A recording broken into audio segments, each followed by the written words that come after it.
Rebel Author Podcast, where we talk about books, business, and occasionally bad words.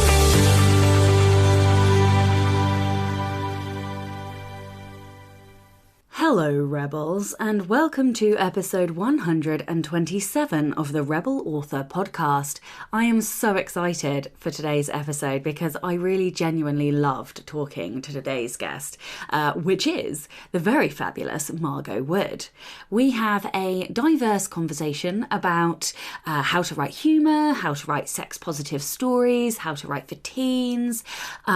We have an eclectic discussion today, but it was amazing, and I really hope that you enjoy today's episode. But first to last week's question, which was, do you have a mailing list? Author Kinsey Taylor said, it's my website I don't have fully going, but I do have one. Now that MailChimp is changing, I'm looking to move because WordPress is hella hard for a technically challenged person. And I agree. I think WordPress is one of those bits of software that requires quite a learning curve in terms of entry to using it. And then once you've got it, or I found this for me, like I can do certain things, but if anything breaks, then I'm royally fucked. Like I cannot do anything. And but luckily I have an amazing friend with a huge brain. And if you're listening, Chris, thank you as always, buddy, for being amazing and coming to my rescue like the superwoman you are. Basically what I'm trying to say is that I appreciate how hard WordPress can be. Karen Heenan says, I've got a list, but it's a little bit sad, so I'm looking forward to learning how to make it better. And Shane said, brilliant episode. So thank you guys for all your comments. I always love seeing your responses to the questions. The book recommendation this week is a patron book. So thank you, LK Latham, for being a patron. And her book is called Midnight Victories from the Midnight Whispers series. And the blurb says, neither Clara nor John are prepared for the fight to keep the asset and themselves alive. No one is who or what they seem. Enemies walk in plain sight and friends emerge from shadows. As the whispers of the late night DJ fill them with dread, Clara and John face the ultimate dilemma.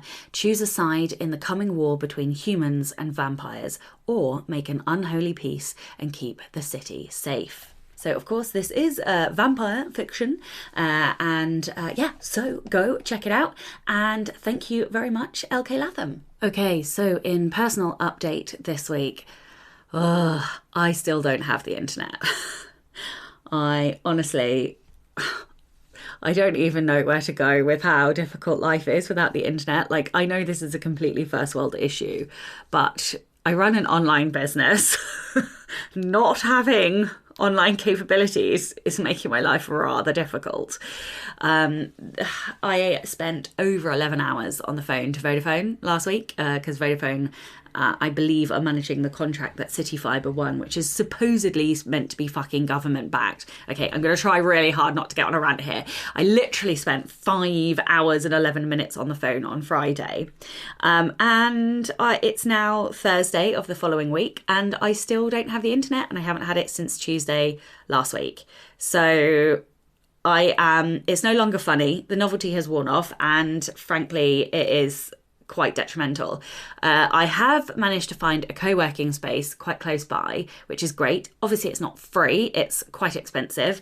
But it is amazing and lovely, and everybody there is really sweet and very smiley and very helpful. And so that has been fantastic.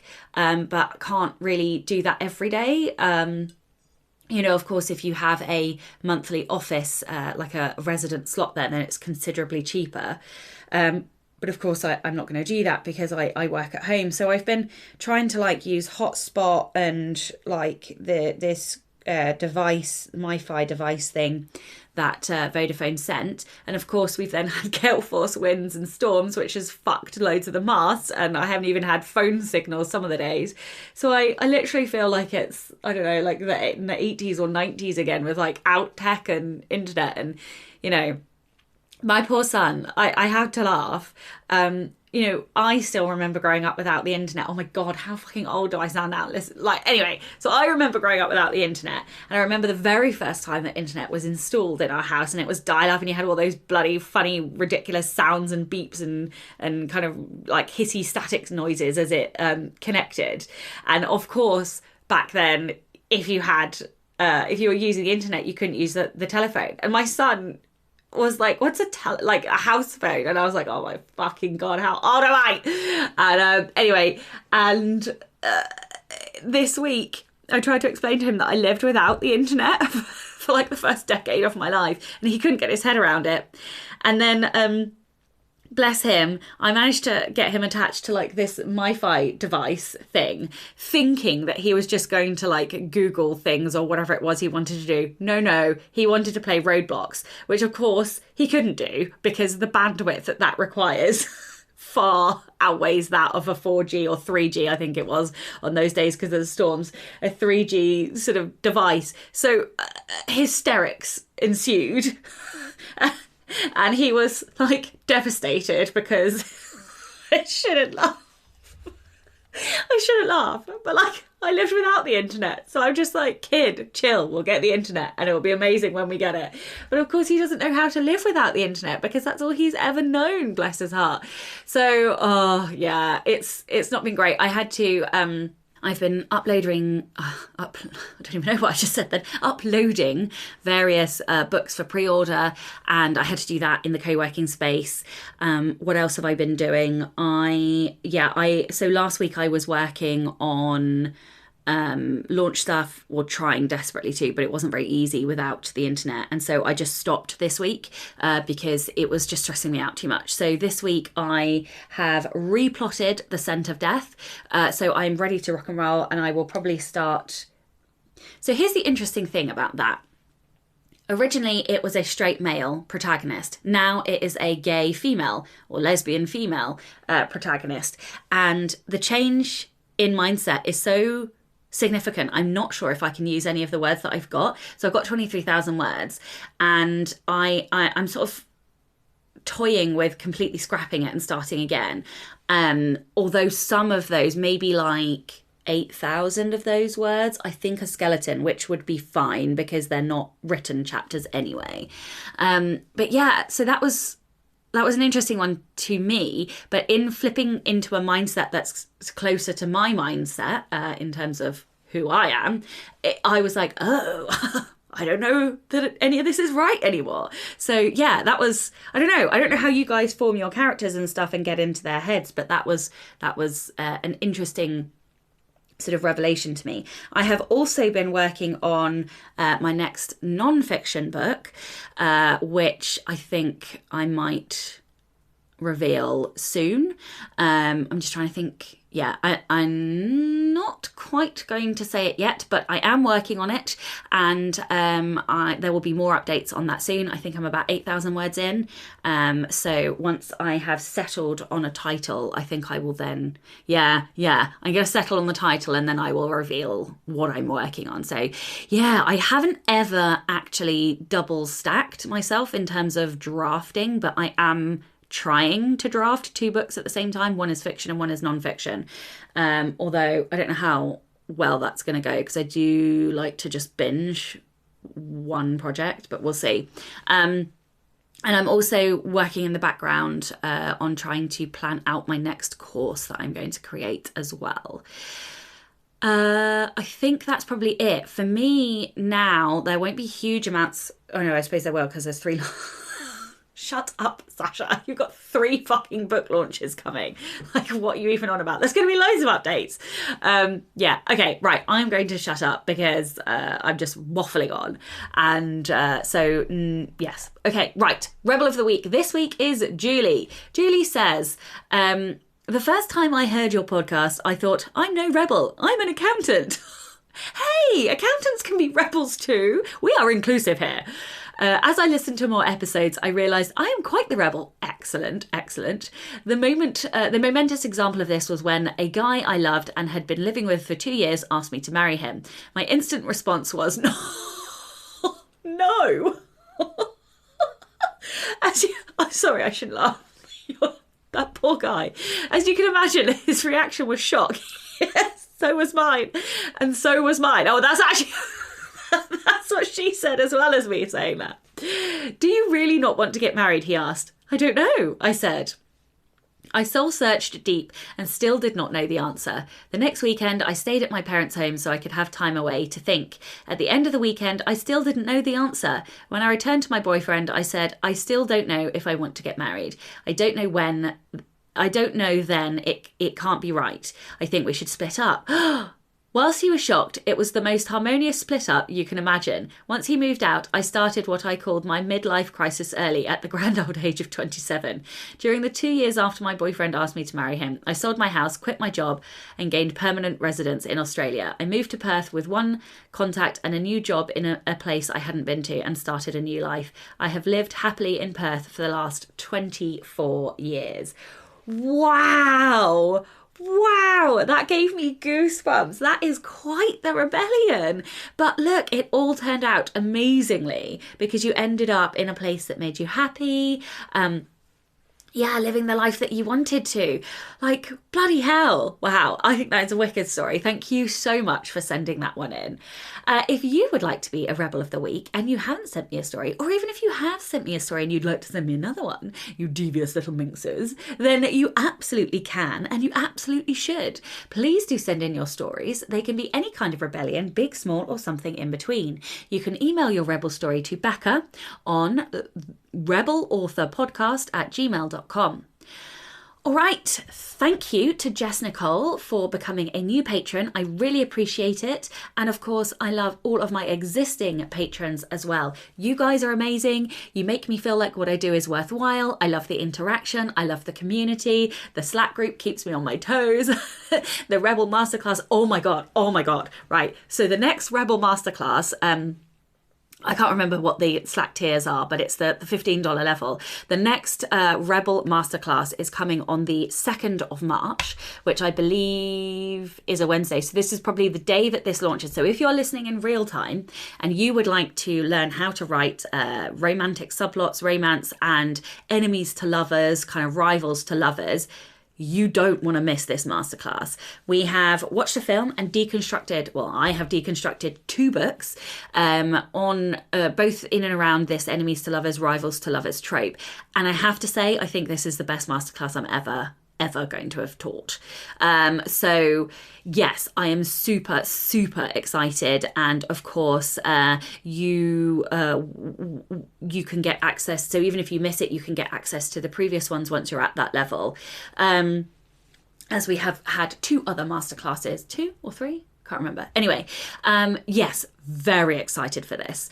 Okay, so if you would like to support the show and get early access to all of the episodes as well as bonus content, you can from as little as $2 a month by visiting patreon.com/Sasha Black. Okay, this episode this week is sponsored by Pro Writing Aid. Rather than me tell you about Pro Writing Aid, I am going to let patron and author CM Newell and author coach now all about Pro Writing Aid. And I will leave a link to her author services and her website where you can find out about her young adult fantasy series in the show notes. Don't forget, as being part of the Rebel community, you can get a discount on Pro Writing Aid software as well. So I will also leave a link to the special promotions page on Pro Writing Aid for that if you are interested. Okay, enough from me, over to Cassie. I'm one of those lifetime licensed Pro Writing Aid individuals. I love it so much. It's a part of my integrated editing for all of my manuscripts, for all of the books I have published and am working on now. The reason why I love it so much is I love Scrivener and I love the desktop plugin with regards to Scrivener. The reports are fantastic. It allows me to know where to focus on. And one of the key features that I really enjoy is setting it up with my genre in mind and comparing me to another author who writes in my genre. You don't get those kind of insights with a lot of editing tools. And this allows me to see how I'm faring against the market. I couldn't replace that. That is indispensable and I love it. So if anyone ever asks me what I use in terms of editing, in terms of my process, it's Pro Writing Aid. Hello and welcome to the Rebel Author podcast. Today, I am crazy fucking excited because I am joined by Margot Wood. Margot is the founder of Epic Reads and has worked in marketing for more than a decade at publishing houses both big and small. She is a graduate of Emerson College and has once appeared as an extra in the Love, Simon movie.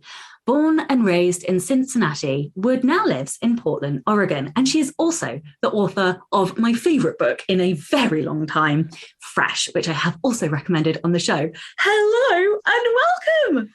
I am obsessed with the way you just read that. I'm like, ooh, I want you to do the audiobook of Fresh, like the UK version. Oh man. Yeah, it's funny. As a teen, I did like some voice work and stuff, and loads of people were like, why don't you start a podcast? And I was like, I can't do the techie side. Anyway, long story short, I ended up doing it. And so now I do like narrate my nonfiction books as well. Like I'm not going to do my fiction. Well, no, oh God. Anyway, this is not the point. Fuck me. Let's talk about you. What are we even talking about me for? Tell everyone a little bit about you and how you got to where you are today. Hi, everyone. God, my route to how I got to where I am is so convoluted. And I always get asked to do like talks with college students who are like hoping to break into publishing. And I'm like, I don't know that my story is all that like helpful to people because it was kind of by accident. So after college, I moved to New York City and during the American giant recession. And so like all my plans for working in Hollywood and like, doing stuff in pretty much all my plans were just gone because nobody was hiring. Everybody was getting fired. And people were just forced to take jobs wherever they could find them. And I ended up getting a job off Craigslist. I don't know if you guys have Craigslist in the UK, but if you do, we know what it is. We have something similar, but yeah. So I got a job off Craigslist at this very tiny, calling it a tech startup makes it sound sexier than what it was. It was like 5 people and it was like all dudes. And I was hired to like do front end web design stuff because I was like, could do all this like web design crap. And so they hired me to do web design, but then they also hired me to like run some online communities because like online communities were a thing back in the early 2010s. And so one of my clients, among many, I had like Diptyque Paris, Nintendo. I was running like for a while the community for Dragon Ball Z. Which was really funny. And one of my clients was Random House. And so I was running their young adult book community at the time called Random Buzzers. And that is how I was introduced to publishing and this world, like the whole book world in general. Because before that, I wasn't really a reader. I grew up an athlete. Like I grew up playing sports and was also doing plays. I was a theater kid too. So I was like cross theater and sports person, I was very busy in high school. So I never really was a reader because I'm also ADHD and dyslexic. So I just didn't grow up enjoying reading. It was always a punishment in my household. If I ever got in trouble, which was frequently, I'd be banned to my room to go read, which was like the worst punishment ever.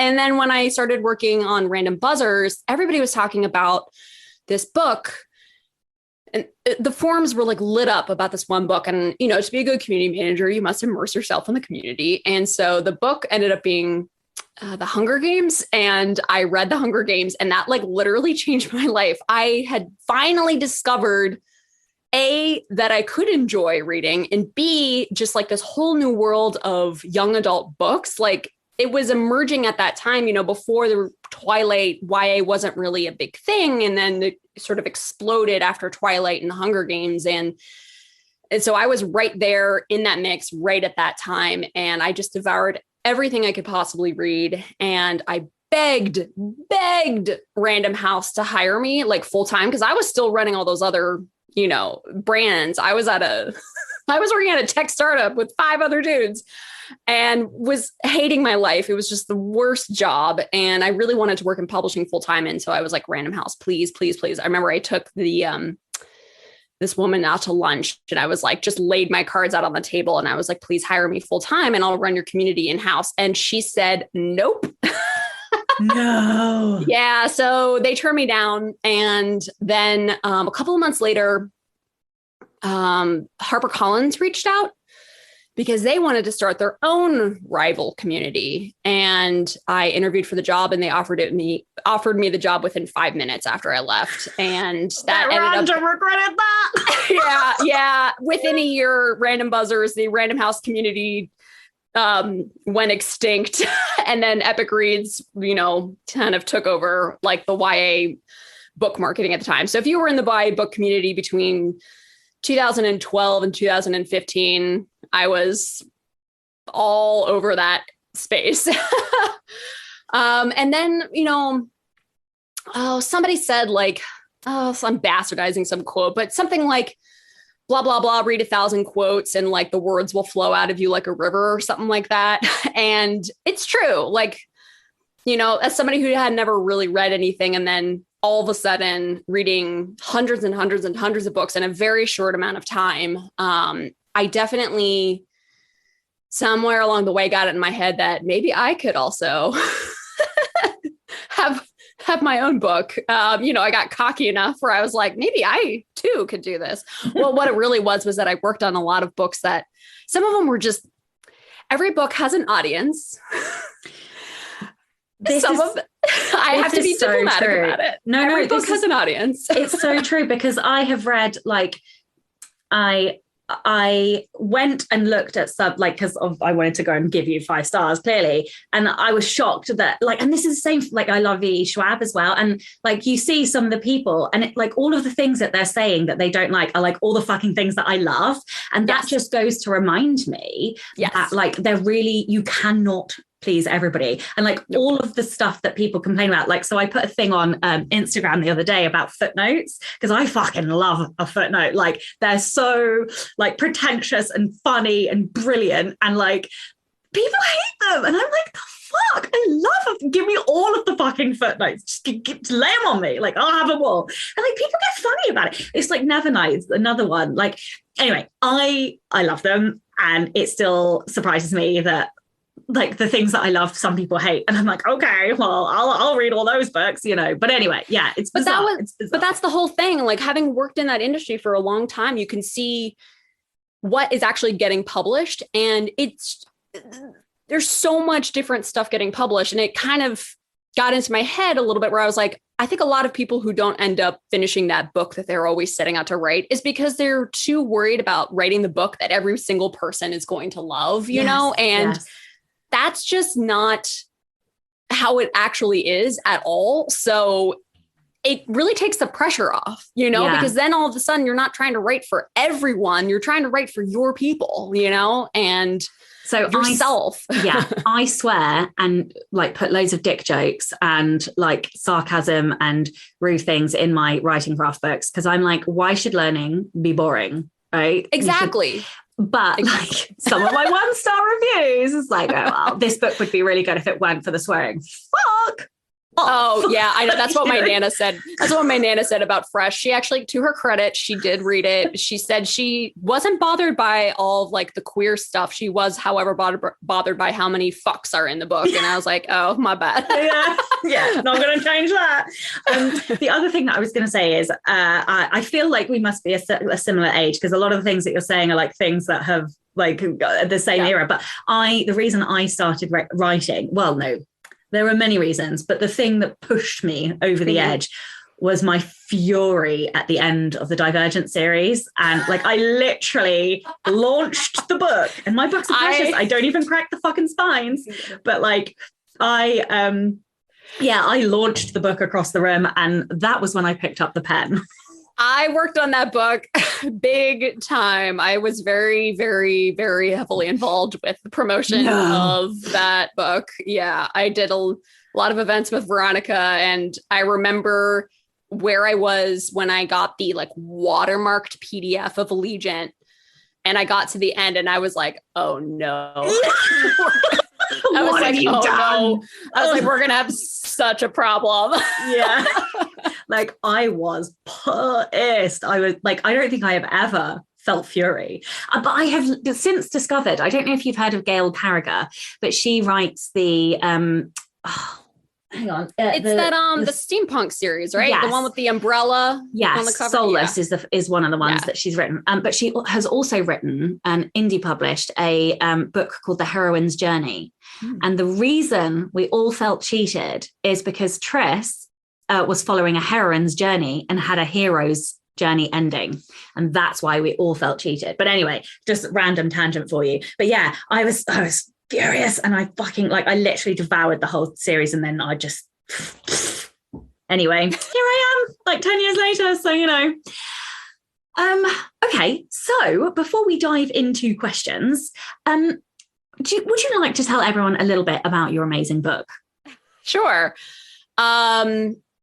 It is a queer retelling of Emma set at Emerson College. That is the quick elevator pitch for you. What it really is it's about that first year you leave from home, and just like how fucking nuts people go that first year away from home. Like you're meeting new people and you're trying to figure out who you are. You kind of know who you were like in high school, and like either you want to drastically change from that, or you want to like, you know, go into that even further, and you're away from your parents. So you kind of like can be way more naughty if you want to be. And I just really wanted to capture that specific moment in a young person's life, because by the time you have your second year away from home, like, you've already done it all, you know, you're seasoned by that point. But it's that first year away from home that is the most unique, because everybody else around you is also experiencing that for the first time as well. So it's not just you, it's everybody else around you as well, which is why it creates so much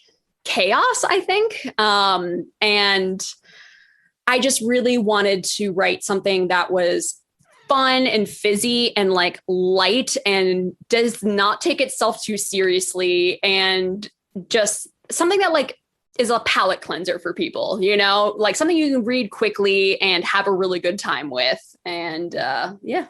I genuinely laughed so hard I cried. So like, if that is not a, you know, sweeping recommendation, I don't know what is, but it is so funny. So yeah, I just brilliant. Okay. Right. I am going to ask you about epic reads because I have to. You really go ahead.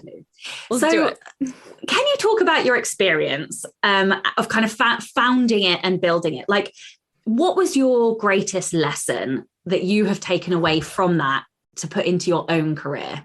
Ooh, yeah. A lot of lessons learned with that. I am extremely proud of the work that I've done with Epic Reads. Like, I don't work there anymore. You know, full disclosure, I haven't worked there since 2017. And when I went like first day I got there, what they had built was they had a name, and then they had like the bare bones of a website, but they didn't have any kind of plan of what to do with it. They didn't know what it was going to be, other than they wanted it to be a community and a way to market their books that didn't have a large marketing budget. That was the original purpose of Epic Reads, was to be a platform so that we could promote authors and their works without having to put the emphasis on the author themselves. Because at the time, social media was still relatively new. Like Instagram didn't even exist at this point. At the time, we really wanted to take that burden off the creators and have like one place where people could go to find all of the authors that they want to follow and all that stuff. So beyond that, though, they didn't really have a sense of identity. They didn't have a sense of like what it was going to become. And in fact, my last year, right before I left, my boss had told me that they had never planned for it to succeed. They thought it was just going to be a thing that they put some money into. They get a little bit of goodwill press. They get to go to Publishers Weekly and be like, look at this cool thing we're doing. And then it just quietly dies, because a lot of publishing initiatives, honestly, they kind of go that way. They like, somebody will start something and then it just sort of quietly fizzles out, because most publishers just don't put the resources towards those things. So I will give credit to Harper. When I got there, I had a lot of resources in terms of, they were sending me out to events and things with authors. They were putting me in front of the authors. Like I was getting to meet these people and build these relationships so I could get and like create content. And pretty much anything I asked to do, they were like up for. So it was a lot of fun. The only problem was that I was the only person working on it full time. Other people in various other departments would occasionally touch it here and there, but I was designing all the graphics, writing all the content, managing the back end of the social media, like the content management system platform. I was also sometimes coding the platform and designing the front end of it, running all the social media. So Facebook, Twitter, Snapchat, Instagram. And then 2 years after that, like after it launched, then they wanted us to launch a YouTube channel. And that became a whole other thing. And it was a lot of fun, but it was a lot of work. And I'm ADHD, so I ended up hyper focusing on it big time. And I hyper focused on it for like 5 good years before I became completely burnt out. And I think that was probably the hardest lesson I had to learn was nobody was talking about burnout. Burnout's a relatively new term that people are talking about, but nobody talked about it in 2015, 2016, 2017. Like there was no discussion about that. And especially in publishing, it was just sort of like grit your teeth and keep going. And because I was the only person working on it full time, like all of that pressure was on me to meet Harper's expectations, continuously surpass their goals that they were setting for me. Like even though I was running the whole thing and had full control over it, I wasn't the person setting the goals for it. That was somebody else who was not involved because that's just how corporate structure works, and it became too much because I was also the face of it. I was doing all the videos. All those videos are still on YouTube.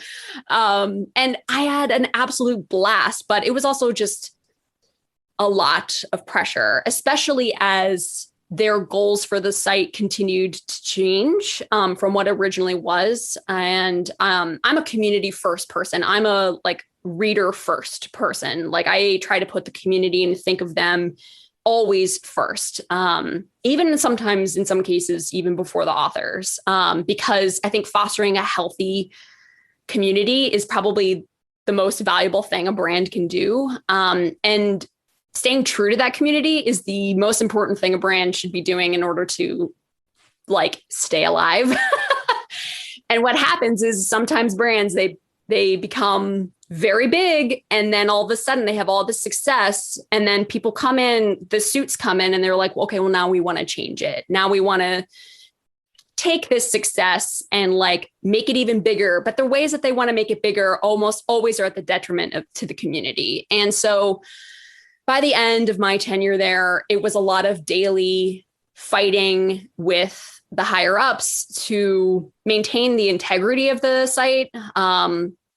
And at some point, if you're the only person fighting a much larger army, you just can't do it anymore. So I burnt out and and I ended up leaving. And some other things happened in my personal life, like my father died, and who I was very close with. As you've read the book, that relationship with Elliot and her father was exactly what my relationship was like with my dad. So that was really hard to have sort of all of these things kind of happening at once.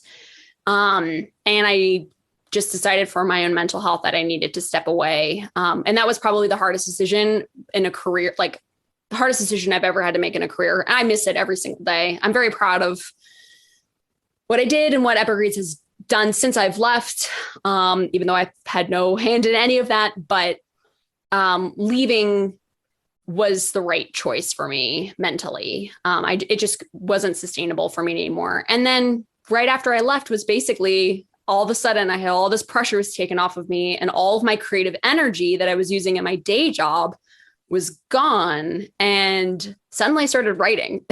And that's when I started writing fresh.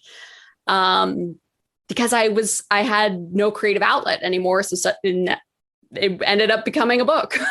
Well, thank God you left, because honestly, I couldn't imagine my life without that book now. So I could not have written that book if I was still at Harper and at Epic Reads. There's absolutely no way in hell I could have ever written that book, or at least finished it. I probably would have written like little bits and pieces here and there, which is what I'd originally had the idea while I was there, but then I never got around to writing it because I was just too exhausted from doing everything else. Okay, so I don't normally do this, but I'm going to start with a patron question because this is like a sort of a grounding basis question, I think. So Matt Goodall asks, what does sex positive mean? Is there like a definitive line where it's sex positive before it becomes smut, or is it a matter of understanding the genre and having like a feel for where it lies in the story? That's such a good question. And I think the answer to the what is sex positive is probably much more nuanced than I could ever answer, because I think sex positive depends on your definition of sex because everybody's definition is different. But for me, and for how I drew the line between like being explicit without being necessarily like racy, or being sex positive without being smutty, is that in Fresh, she talks about sex a lot. There's an entire chapter where it's just a montage of her hooking up with different people and trying to figure out what she likes. Definitely one of my favorite scenes. Like I don't want to spoil it, but there's a slip, and it was literally, I was like, We've all been there. We've all been there. Just so funny. When you mean to go right and they go left, and things miss. Square peg in a round hole. Wrong hole. Yeah. wrong hole. So for me, there's a thing that I do in Fresh where all the explicit sex scenes that aren't romantic are comedic. So there's a lot of sex in it, but it's almost always done in the service of comedy, and it is explicit. Like, it's not like overly explicit, but it is not just fade to black either. That we're talking about missing holes and things like that. So it is explicit, but there is nothing romantic about those scenes. And then, of course, if there's a romantic scene, then I tend to fade to black. And that's because it is technically a YA book. If this had been an adult book, we would have gotten that sex scene between Elliot and blank. I won't spoil it, but we would have gotten that sex scene. But in YA, like, I think you can talk about sex in a frank way.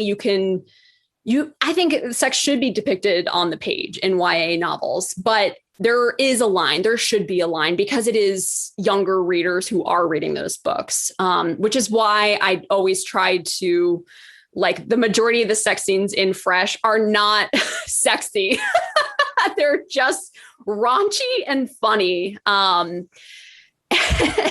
the romance is less, that's not shown on the page, because I wanted there to be a line. And for Elliot, there needed to be a line. This whole book, she shares literally everything with the reader except for that. You get to that point and then she's like, nah, some things are for me and my blank friend. So that was like, it was important for me for Elliot to have a line and for Elliot to have boundaries, but to portray it in the book. And just to be open and honest about sex, because I find that a lot of sex, but romantic or sexy books in YA, all the sex and like all these people are supposed to be like, so, they're virgins or they're inexperienced or whatever. And they're all having like the best time of their lives, like their first hookup. And I'm just like, I'm sorry, but did no one go through the awkward missing of holes years that I did? Because I did not have good sex when I was in high school or in college. Like, I'm sorry, but like nobody knows what they're doing. Yeah. And that's sort of the point, like it's funny. Like sex is funny, especially at that age when you don't know what you're doing. And I think it's okay to acknowledge that. And I think it's good to embrace that, and just be honest about it. So completely. I think it's really difficult because for me, like as a teenager, I definitely would have loved books because I read prolifically as a teen. And there were, when I was a teen, there were no LGBT like YA books. Nope. And I do think that I feel like the genre is changing because there are more sex scenes in young adult, but they're definitely more like about the emotion and the feelings rather than like the physical action. But even still, there is very little of that. There's even less of that for gay teens. So like I still feel like that is something that I want to see done tactfully and respectfully, but like inclusively, because if straight teens can fuck, then why can't gay teens fuck, you know? Like exactly. Right? Exactly. So, and when I was writing Fresh, I was hyper aware that the emotions, the romantic feelings and emotions around sex were covered in so many books, like all those ones behind me. And I realized, I was like, okay, Fresh is not going to be that. And I know we were talking earlier about books not being all things to all people. Yes. But I made a very conscious choice about like, I was like, this is one girl's journey. Like, it is about like, but it is the journey. And things. It is, but it's also about the physicality of having sex, you know? And so I wanted, like, I probably even thinking about it, I'm like, oh, I should have gone even further. But I was like, no, like this is still nothing about that book needs changing. It's still new territory, to be honest. I saw a review that somebody tagged me in on Instagram the last week, and they said that it was they felt that it was ahead of its time. And I was like, that actually feels very accurate for Fresh, because it does, like, some of the complaints of, you know, that people have about Fresh, which I always like to know. I'm a professional marketer. I like to know everything about all that stuff from an objective point of view. You should use some of the 1-stars, because I was like, oh, I'm all over this book. Like, yeah, they're funny. They're funny. And I'm like, you don't like, this is all the things that I want in a book. Yes. Like, I'm gonna buy it. Like, exactly. The reasons why some people hate it are the reasons why I love it. Yes, and the reasons why I wrote it. Yes. Oh, I love when authors go on, like, do Facebook advertising, and they're like using the 1-star reviews. I'm like, oh my God, I fell at your feet. I had tried to get my publisher, when we were doing like the promotional marketing, we had like some mailers and things like that. I desperately tried to get them to put fake blurbs on my book that were just like the worst piece of trash I've ever read, like blurb from Margot's mom, you know, like like I wanted to embrace that, but they were not so keen on going that angle, which I understand. You know, they didn't want to give people ammo. I personally would have gone a completely different route and just would have absolutely leaned into that. It's like those Gossip Girl ads. If you've ever seen those Gossip Girl ads from like 2009 or whatever, they took all the like terrible trade industry reviews and like used them in their like posters and all of that marketing. And I was like, that is so brilliant. And I love it. I also fucking love Gossip Girl. So, have you seen the new Gossip Girl? No, I haven't. I haven't. I love it. It's like complete trash TV. And I'm just like, not even slightly guilty. Don't feel ashamed. No shame here. Okay, right. Next question. Like, because of historical like misogyny and the patriarchy and all of this stuff, traditionally it's been way easier to depict male characters as like players, while still they have like this universal appeal because it's just acceptable. Like, one of my favorite characters who is female who does this is Shane from the L Word. And she is just amazing and is a complete player. And like, I still loved her anyway for it. But I think it's really hard to do that. Or it's harder to do that with women because it's less acceptable. But you kind of did that with Elliot. So like, what tactics or like literary tricks or tools or personality that is easy for me to say, personality elements did you add to Elliot in order to make her both like sex positive, a little bit of a cheeky player, like exploring? Oh, she's such a player. Yeah, but also being appealing, because I totally like, you know, empathize and related to her and like, you know, yeah, reminisced about my first year of uni. Two things. One, I think the Emma by Jane Austen is like kind of like the original female character who's cocky and confident, thinks she knows everything about the world, but is like kind of an asshole. But you still root for her. Like, apparently Emma's way more divisive than I thought. I assumed everybody just loved Emma, but apparently not. Apparently people find her really annoying, whereas I find her quite endearing, because she is so cocky and still so lovable. And you're right. It's such a hard line to walk because of the double standards. So that was one thing. So taking sort of analyzing Emma and trying to figure out, why do we love Emma, even though she's such an ass? And then the other aspect of it was actually goes back to a class I took while I was attending Emerson College. I took a comedy, like a sort of history of comedy, or the politics of comedy.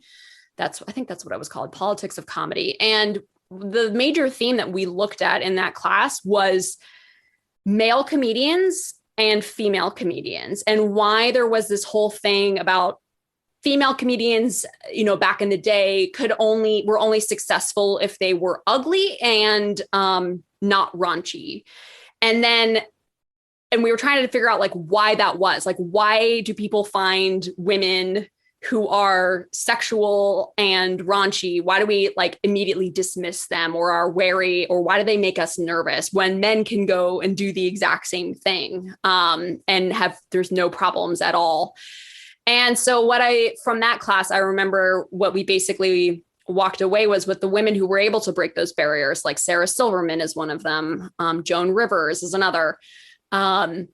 Especially with Sarah Silverman, is that, and this is what I used in Fresh, is Elliot is hyper aware of her own issues.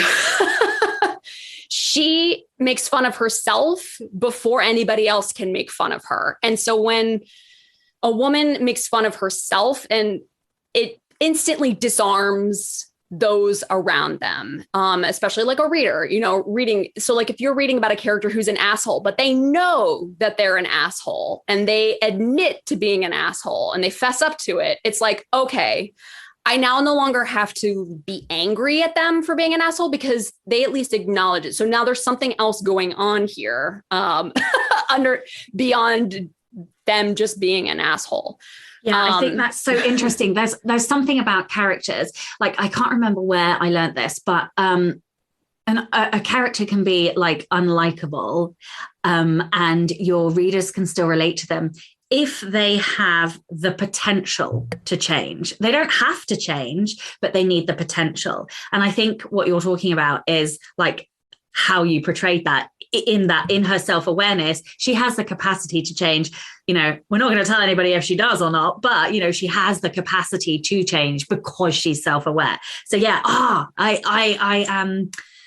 Yeah, that is a really good point. And also I think it was really important to me. And when I was analyzing a lot of the sort of lovable asshole characters, because that's my favorite narrator in like fiction, is the lovable asshole or the lovable screw up.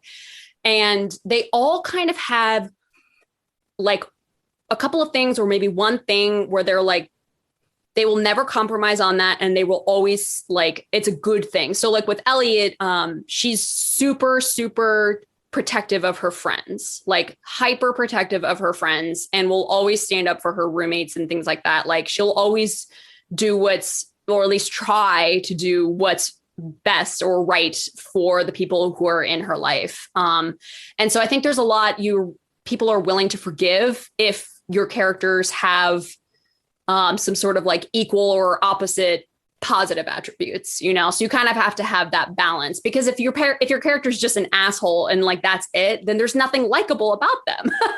They're Absolutely. just an ass. So just randomly chuck out some of your favorites. You mentioned that you love those types of characters. What are some of your favorite books that you've read that are like that?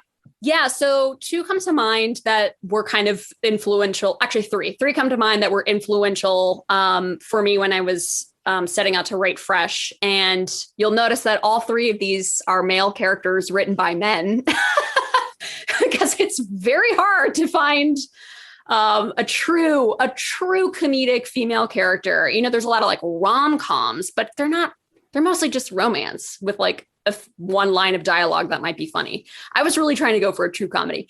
But Christopher Moore's book, Lamb, the Gospel According to Biff, Christ's Childhood Pal, that to me is the epitome of the lovable asshole screw up narrator. And it's basically Jesus Christ, the lost years, told from his best friend's point of view. And Biff is his best friend. And Biff is just like your everyday modern character who's narrating Jesus.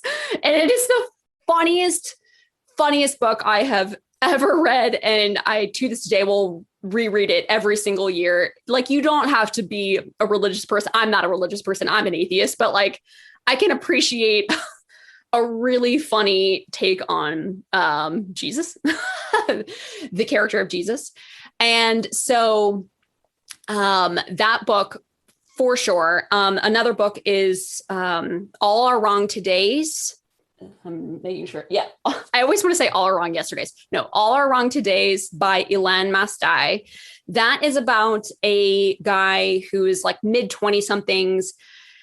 And he screws up this time travel machine and accidentally sets his like the earth and world as we know it now on the wrong timeline. And so we're all screwed up. And now he's trying to like backtrack and fix it, but keeps screwing it up every single time he goes back. So that's one of my all-time favorites. That's also a very endearing book. Like, that book is so good. And then the third book, which is also includes footnotes, which is where the footnote inspiration came in, is Beat the Reaper by Josh Bazell. By the way, all of these are adult novels, not YA. So if you're a younger person, take care when stepping into these. But what's it called? Beat the Reaper. I really hope there are no young adults listening to this, because this is definitely labeled explicit. So Beat the Reaper by Josh Bazell. It's about a former hitman for the mob. He was like a teenager who was brought up in the mob and taught how to kill. And he now has gone into witness protection. He's left the mob. He's gone into witness protection, and witness protection put him through medical school. So now he's a doctor who knows how to kill people, but make it look like it's a medical condition. Oh my God, my bank's going to thank you later on tonight. Yeah, those three books are funny with like sarcastic narrators who are just trying to do the right thing, but screwing up everything along the way. And, they're all cocky and they're wonderful. I love those are some good ones.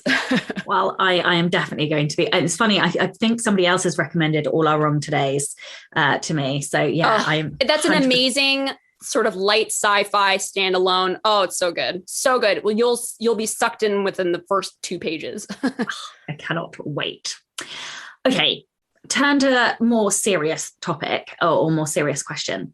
Mm-hmm. You very sensitively cover sexual assault in the book, and sort of trigger a warning to anybody, skip forward a few minutes.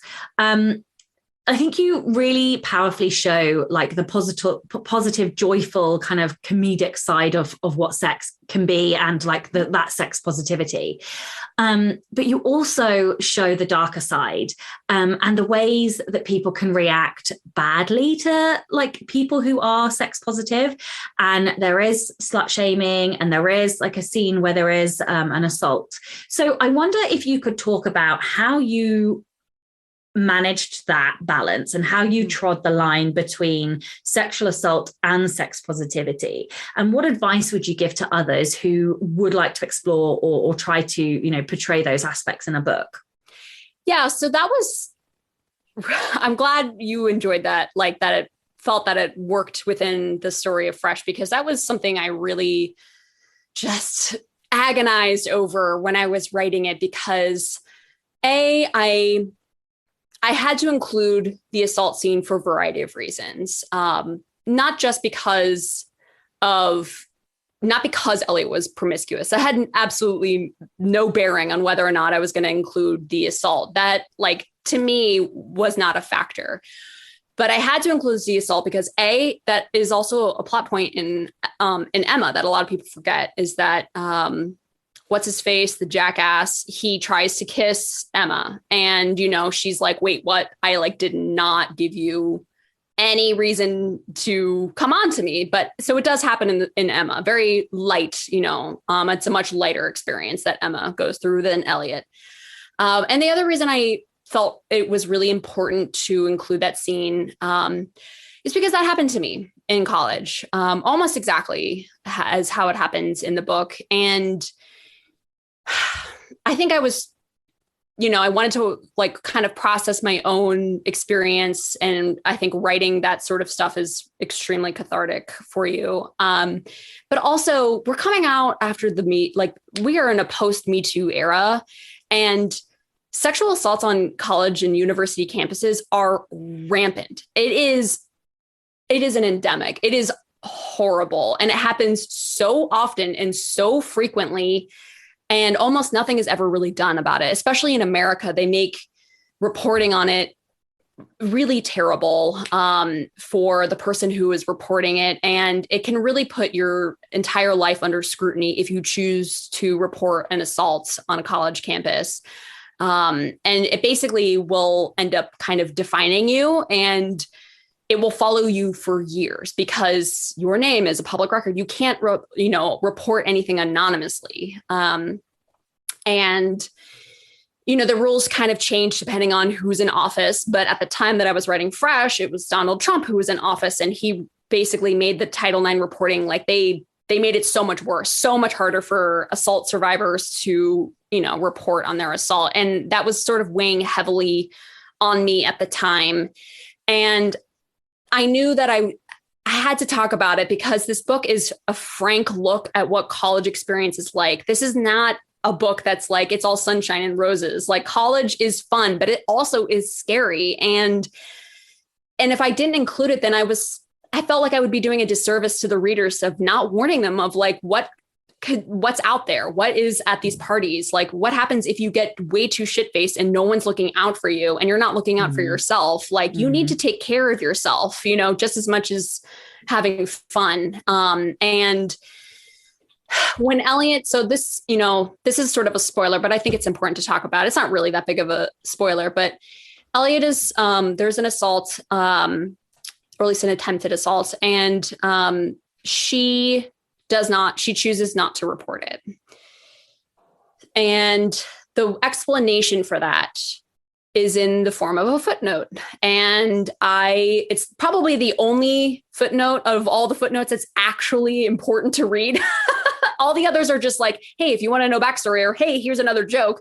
That is the one footnote that's actually important to read, because the explanation for why she's choosing not to report it is only in that footnote. She never, ever brings it up ever again. It only appears in that footnote. And I wanted it to be that way because I wanted it to symbolically show that she was choosing to make this horrible moment in her life a literal footnote of her life. It's not important enough to be in the main body because she wanted to move on and put it behind her and not make it her entire existence. And I think it's when we're in this, post Me Too era, I think the conversations about reporting assault and, justice and things like that, I think it's also really important to have a conversation about, is reporting the right for you? Because sometimes it's not right for people, and that's okay too. It's really up to the survivor to decide what's best for them.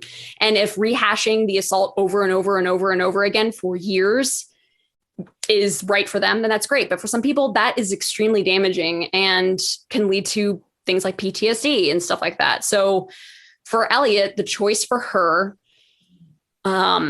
is to not report. And that's sort of and I really didn't want this, the assault to derail the story. This is a comedy. This book is a comedy. There's a handful of low moments throughout the book, but and that's certainly the lowest.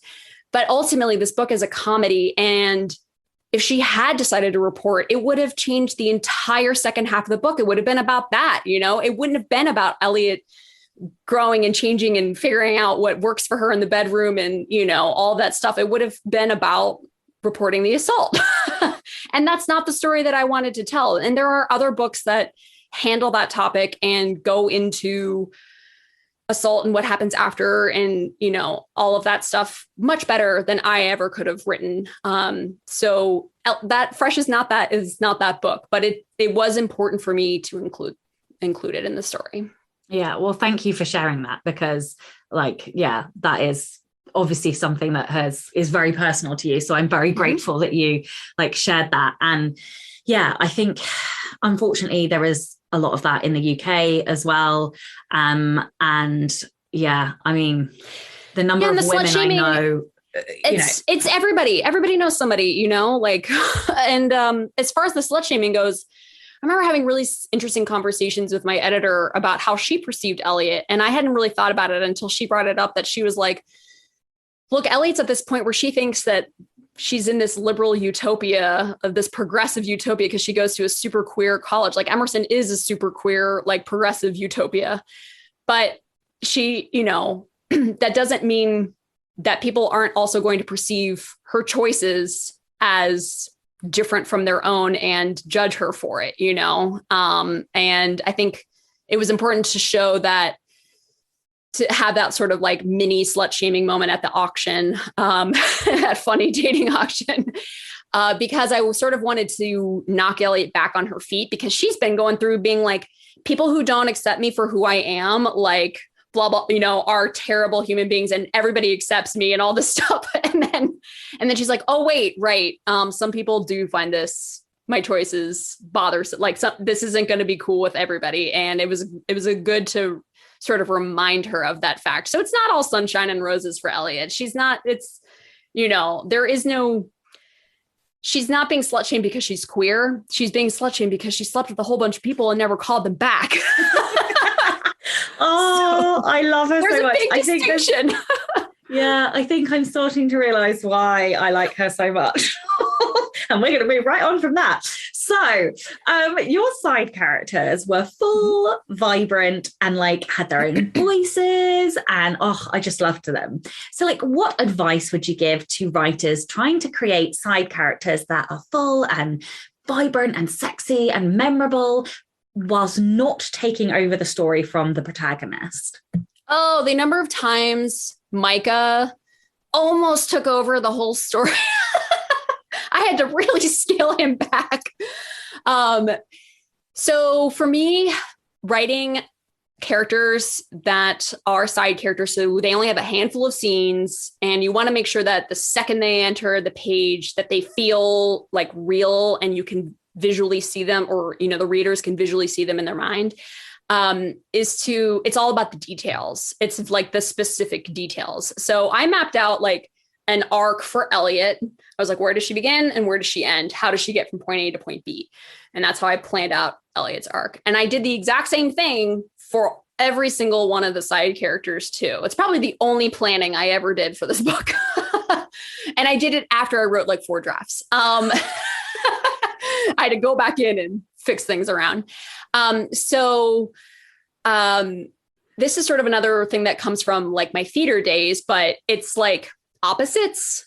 Like I couldn't have a character like Elliot's roommate. Originally I wanted her to be just like Elliot, you know, and then I realized, I was like, wait, no, they can't be just the same, because like that's too much of the same and it's not really believable and you kind of get them mixed up. So instead it's opposites. It's a study in opposites, like color theory almost. And so if Elliot's going to have parents, like just one parent drops her off, she isn't, you know, doesn't have a big family. She rarely talks to her family. It's not a big deal. Then you've got a character like Lucy, who has like a million family members who are all up in her business all the time. She's constantly involved with what they've got going on. She's going home is super, super important to her.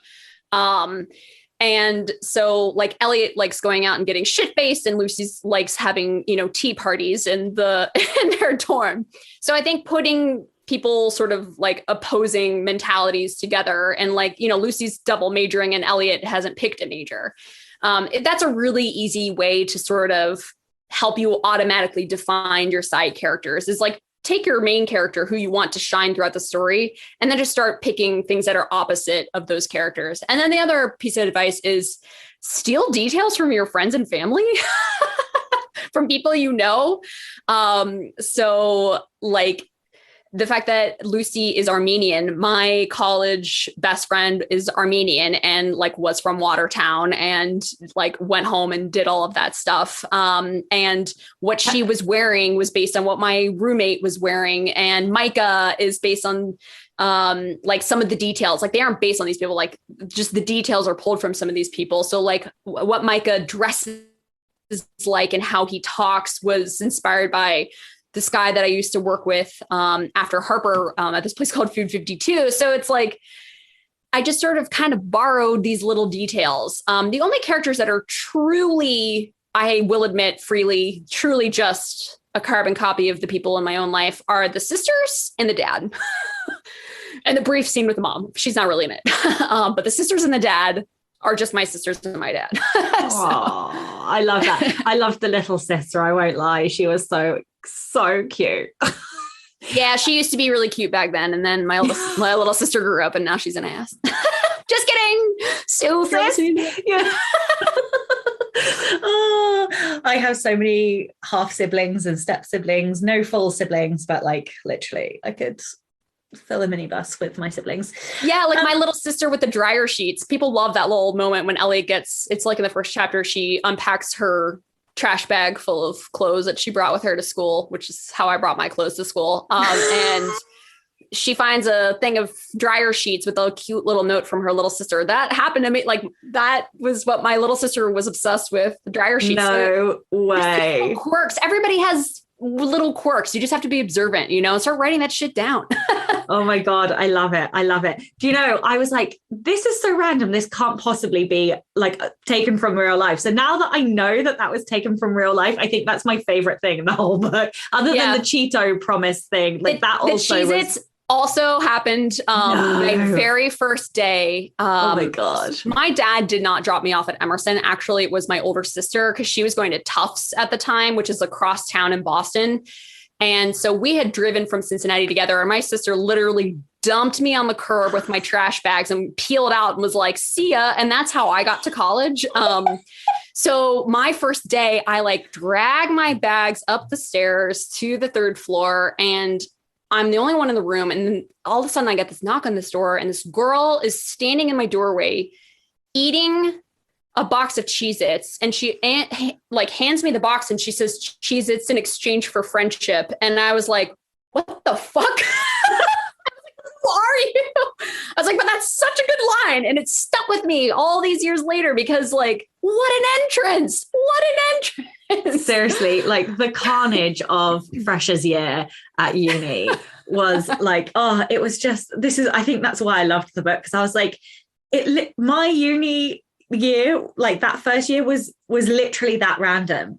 Like yes, it was like everybody shat the bed and just like fucking went wild. That we were feral. We were feral in our first year.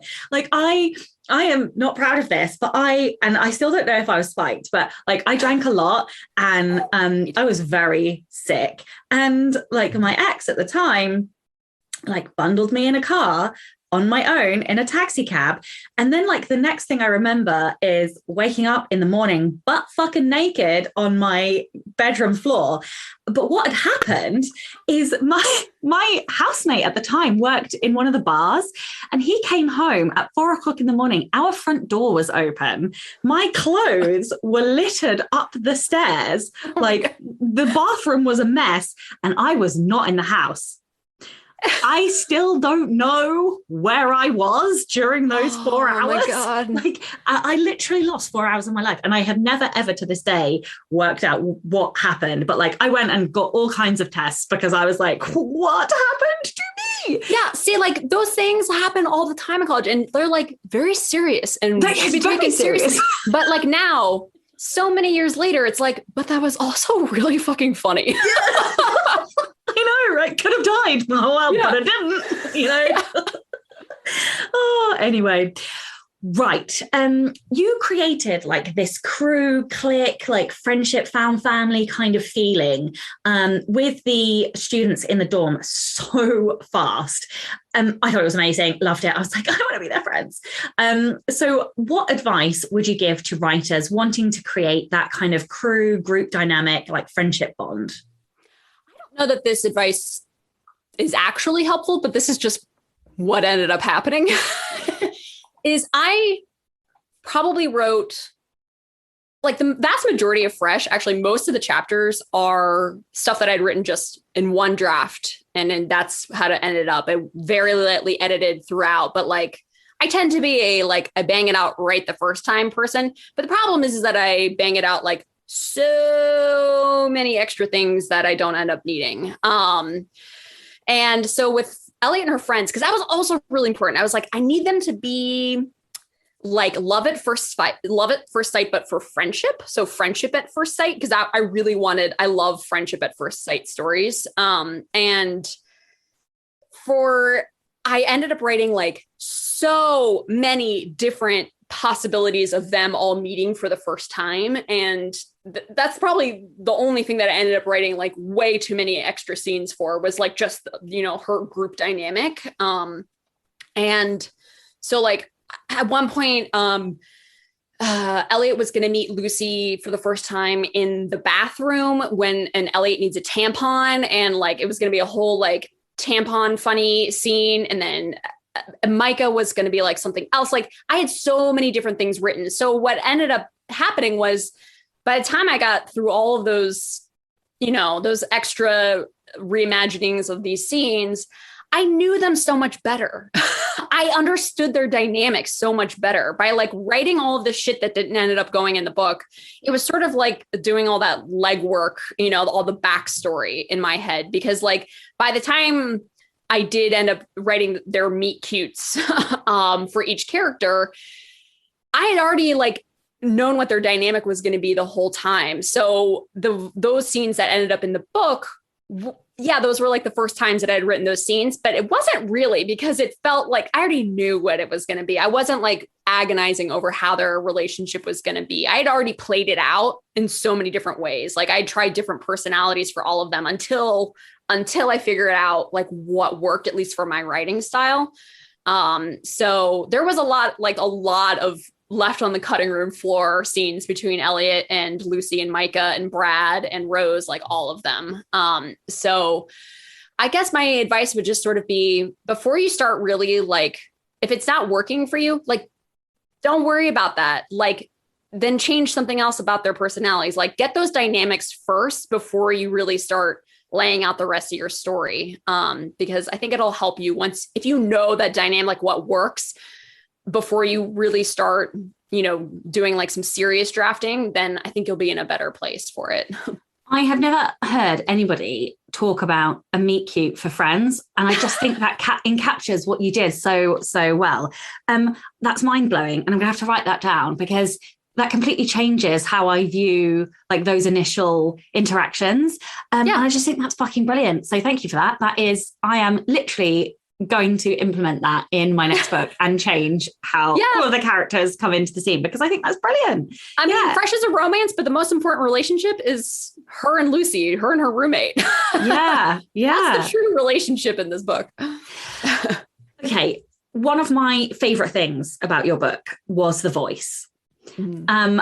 You employed so many tricks, like breaking the fourth wall. You did footnotes and stuff. So can you talk about how you came to that voice? Like, what advice would you give to listeners who are trying to create their own, this sounds terrible, but like voicey voice? Mm-hmm. Like, did you experiment? Did you just get it? Like, how did you, just all of the questions, all of it. Tell me everything. I have to say Oh, no.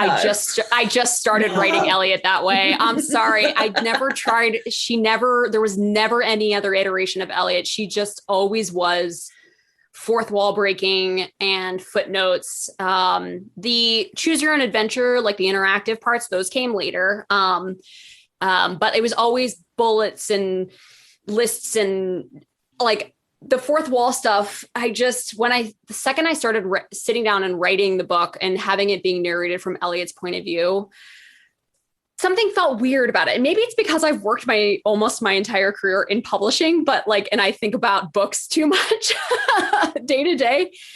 But there was something where I was like, this is so intimate. Like Elliot is really I'm taking you on this very intimate journey of Elliot. There's no way that she doesn't she can't address the person that she's sharing her life with. Like, it felt like it would be so weird if she wasn't consciously aware of who she was sharing this story with. You know what I mean? And there was just something about that, and like knowing her in the back of my mind where I was just like, I couldn't do it. Like, this is the problem I have with writing in third person point of view. Cause I'm always like, who's the narrator? I'm like, who is this person? How do they know all this? Like, I'm think too logistically of like, how do they know what's going on? Were they there? Are they witnessing it? Like, that's why I struggle with third person because of this. So my most favorite point of view now of late is like possibly one of the quirkiest, hardest ones to do, but it's like the Book Thief. So it's first person omniscient.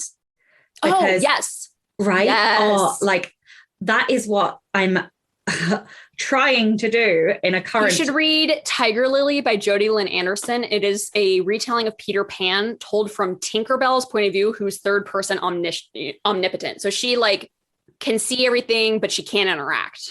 Tiger Lily by Jodi Lynn Anderson. Okay. It's done really, really well. That's a hard perspective to write from, but that's that. You know what I mean? Like thinking of like that and like narrator. The Lovely Bones as well. That's another one that kind of does that as well.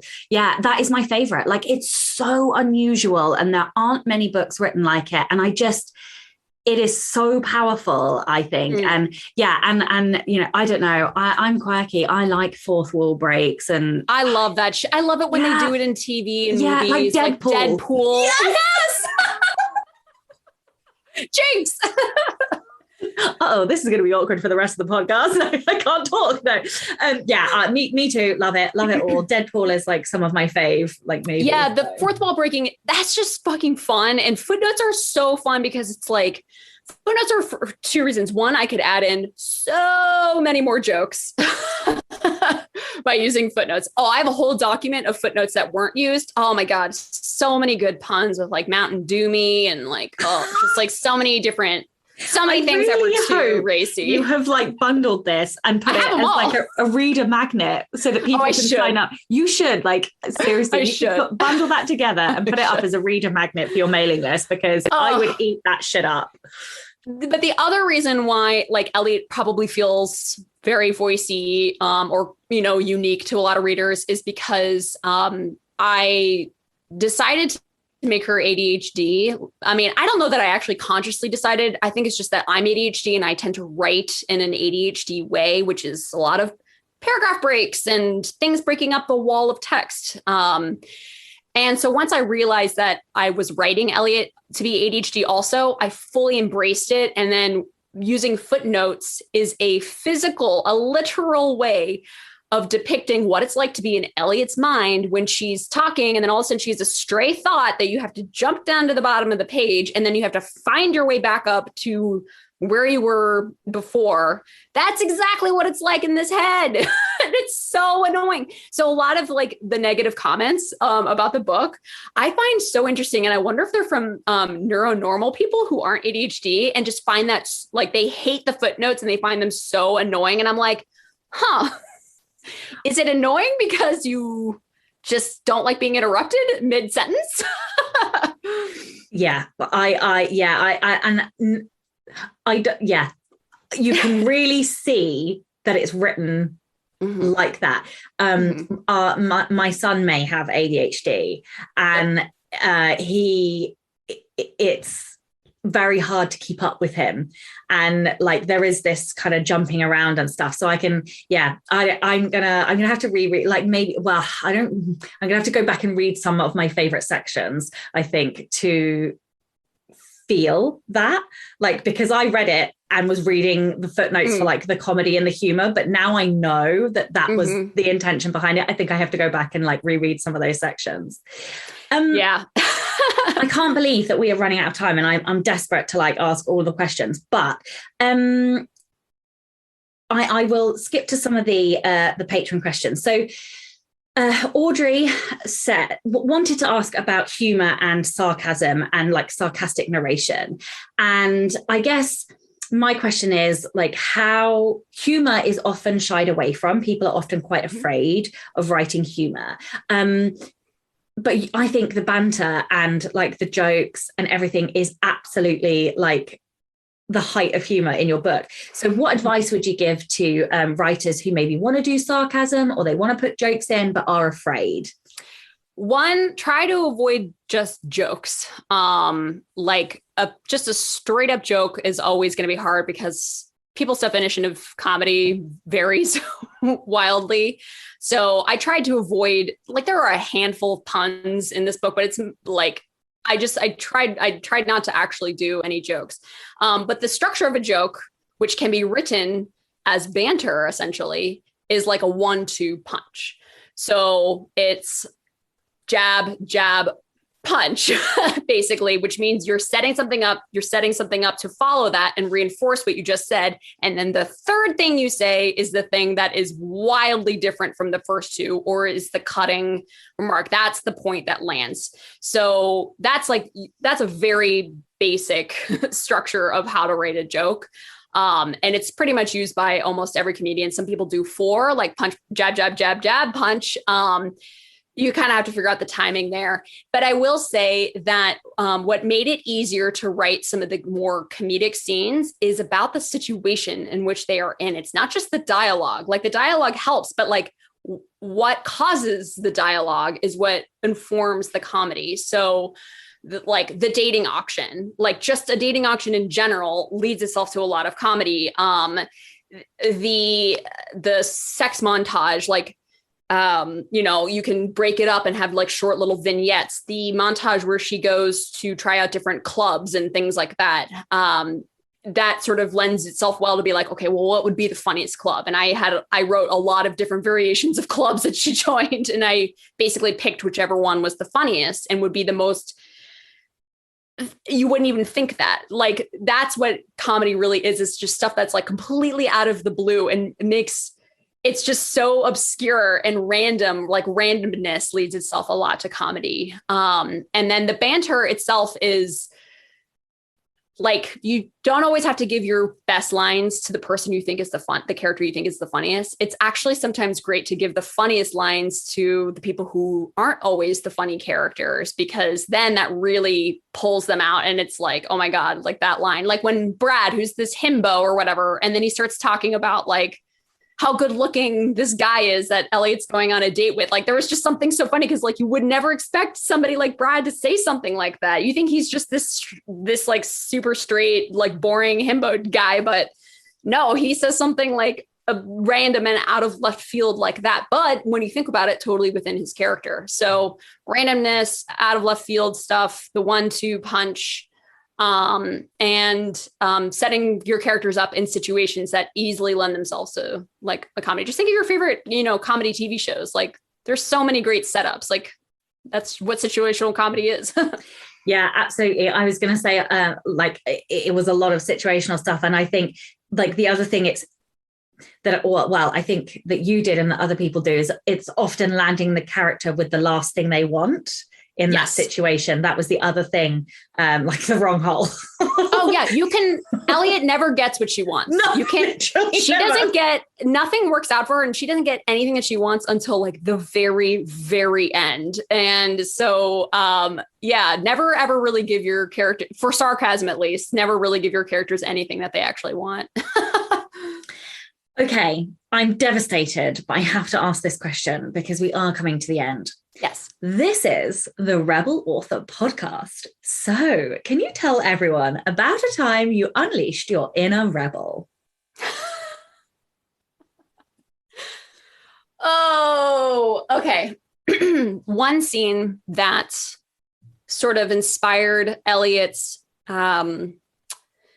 she goes on this sort of sexcapade to figure out what she likes in bed. And it's because she has a class that she's taking, and it's for an essay that she's writing. What inspired this essay was something that I actually did my freshman year. It was the second week of school. All Emerson students are required to take a public speaking class, a speech class. And second week of school, he gives us an assignment to give a speech any speech on any taboo topic that you want to talk about. And, you know, a lot of people were talking about like apartheid and racism or, I don't know, like ska, like punk music and things like that. I did a speech on S&M and I went and rented an entire leather getup with whips and chains and all of it, hardcore stuff in the local sex shop. And I got up in class and I started showing scenes from this movie Secretary. And I have seen that film. Yeah. And I wish I still had that speech somewhere, but I think it started with something like bend over. It was something about bending over. And I like went up to this is like so inappropriate. I should have never done this. But like I went up to like my teacher and I like whipped him with a whip and I yelled at him to bend over. And that's how I started the speech. So this is amazing. I originally was going to have Elliot do something like that, but I was like, nobody will believe me. Like this will feel so I toned it down. But yeah, so that was a very memorable moment. I made a name for myself at Emerson with that.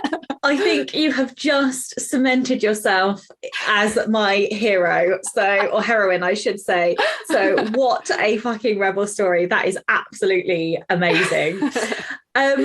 What can listeners expect next from you? Oh, I am so sorry, listeners, but it's going to be a while until my next thing. I currently still work full time. Fresh is the first thing I've ever written, ever. Wow. Like I've never even dabbled like for fun. I've never even written fan fiction. So I don't even know how I was able to write Fresh. It was all a fever dream at this point. I am working on a couple of new things, some irons in the fire, but I will say, you know what, this pandemic, I'm going to be honest, this pandemic has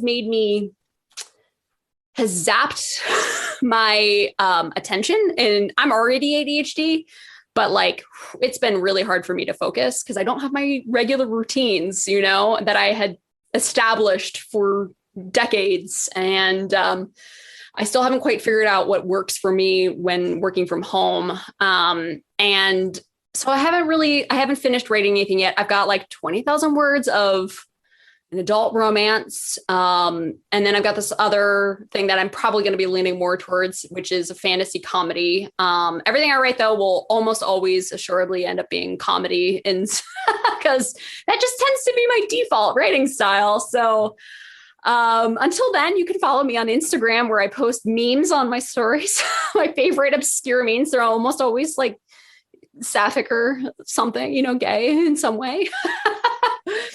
But I'm trying to write faster. Actually, doing podcasts like this are helpful to remind me that, all right, I should be writing something new. Well, I will wait with bated breath because I will read anything that you write. So you have one reader who will be waiting for your next book. If that is not encouragement, no pressure though. Because like, I will say the fantasy comedy is essentially just, what if I put Elliot in a fantasy setting? I love it. I can't wait. She was part of like a fantasy squad, you know, a team, like a traditional like fantasy team of like trying to go off and do missions and stuff. Like that's literally just it's, every time I write it, I'm just like, okay, what would Elliot do? You have to stop because I am not going to be able to wait. So okay, yes. Tell everyone where they can find out more about you, your books, anything else you want to add. You can follow me on Twitter at Margot Wood and Instagram, Margot M Wood. I had to put the M in there because I screwed it up the first time around and I can't get my old account back. My bad. And my YouTube is active, but I should say it's inactive. All the videos and stuff are still up there. So if you are jonesing for more of me, but I don't post really to YouTube anymore because I ain't got time for that shit. Again, I also do have a TikTok, but I have really scaled back from that because it was such a time suck. But yeah, Twitter and Instagram are where I'm most active.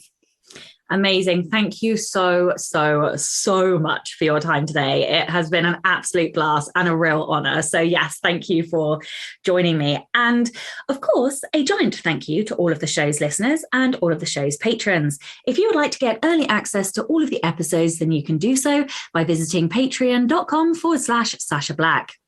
I'm Sasha Black. You are listening to Margot Wood, and this was the Rebel Author Podcast. Next week, I am going to be joined by Maisie Eddings, who has written A Brush with Love, and that is kind of a play on words because the character is a dentist and also is neurodiverse. So we're going to have a great discussion all about neurodiversity, anxiety, and sort of representing that in fiction. And also, she's a rather derb hand at sexy scenes, so I ask her all about that as well. Don't forget to tune in and subscribe on your podcatcher.